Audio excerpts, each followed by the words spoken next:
Good morning. Welcome to Reina's podcast. Today I have Rosie with me. Hi Rosie, how are you? Good, thank you. What about yourself? I'm good, thank you. So Rosie, today's topic is about the image of the child, for which we will be discussing about the contemporary and historical views of children. We will also be reflecting on our own childhood and how it shapes the understanding in viewing and constructing the image of the child. Moreover, we will be examining, analyzing, and discussing about how the image of the child influences the educator's pedagogical practices in early childhood education and care services. So, Reina, what is your image of the child? For me, I view children from Reggio Emilia's philosophical statement, which resonates with my personal beliefs and understanding about providing a child-centered approach to the childhood curriculum, where children's abilities, developmental needs, stages, strengths, motivation, purposes, and agency are promoted and considered. Loris Malaguchi, through his 100 Languages of Children, presents his idea of 100 images of child that believes in viewing and understanding multiple ways of being and seeing in children during their learning and development. I would like to give you an example about the 100 Languages of Children. For example, a child, he can be an artist. And for artists, he has multiple ways of being and seeing the world. Like he can do painting, he can do scribbling, he can do drawing, he can use crayons, oil pens, or watercolors, anything. Similarly, a child can communicate his feelings through multiple ways of resources such as art, music, dance, building blocks. He can also use his verbal expression and many more. Moreover, I see a child as a form of bird who is set free and provided with agency to actively explore the environment, to construct the knowledge of the world, and is open to new challenges and opportunities. Similarly, an image of the child can also be compared to a plant, an emergence of a seedling from a seed, which can be reflected as a form of or a part of nature, and the seedling blooming into a beautiful flower, which reflects the practice of nurture or the impact of the nurture. That sounds good. What do you think are the differences in viewing children historically and contemporarily? Looking at the contemporary views of the child, the early years learning framework views and recognizes children as competent and capable learners who have full access to rights and agency, which resonates with my personal beliefs about the image of the child.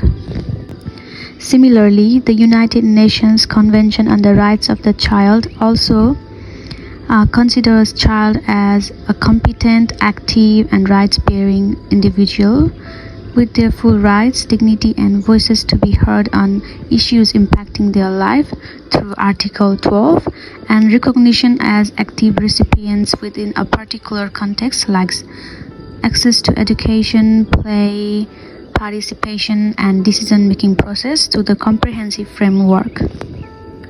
The contemporary views also recognizes and acknowledges the children's family and cultural identities, backgrounds, and language as utmost important in shaping an image of the child.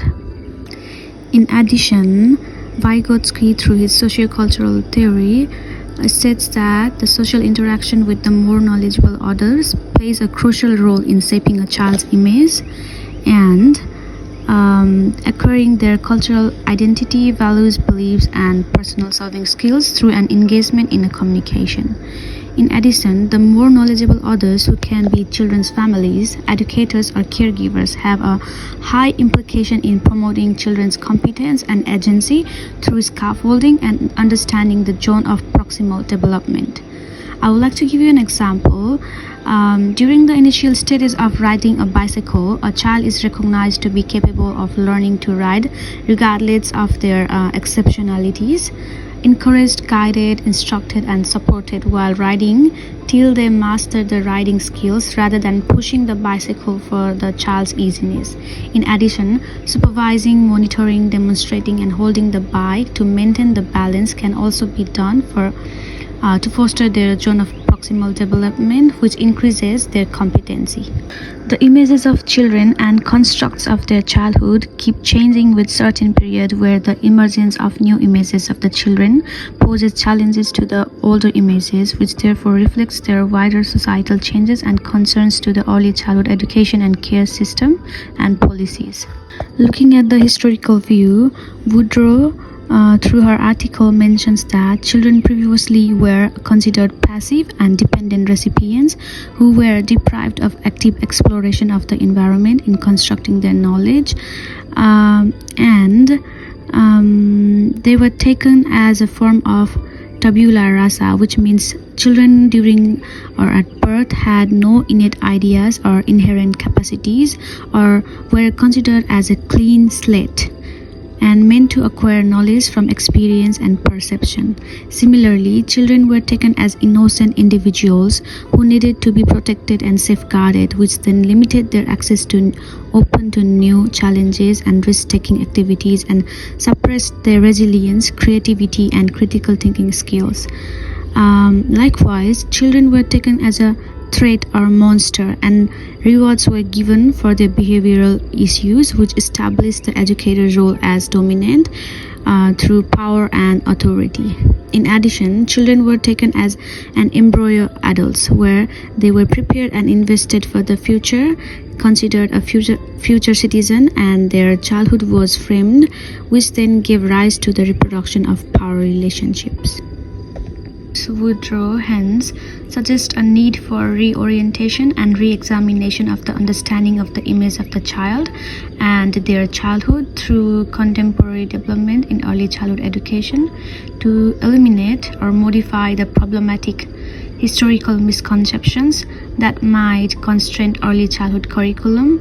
It seems clear that the contemporary views should be integrated and embedded in early childhood education curriculum. Now, would you like to share how was your childhood like and how it shaped your understanding in constructing an image of the child?